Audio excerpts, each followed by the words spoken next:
Rajmohan Gumla YouTube channel की प्रस्तुति।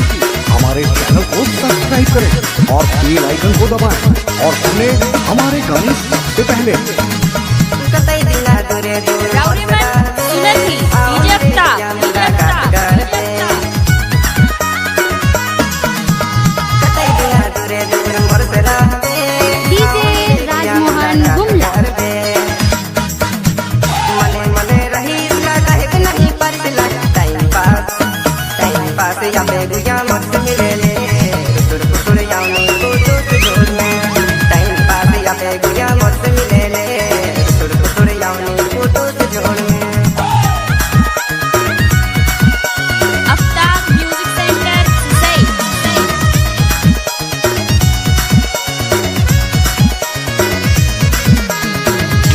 Rajmohan Gumla YouTube channel की प्रस्तुति।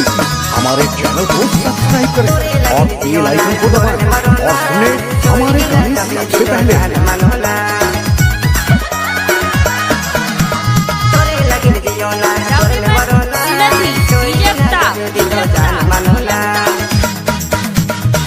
मने रही नहीं पर टाइम पास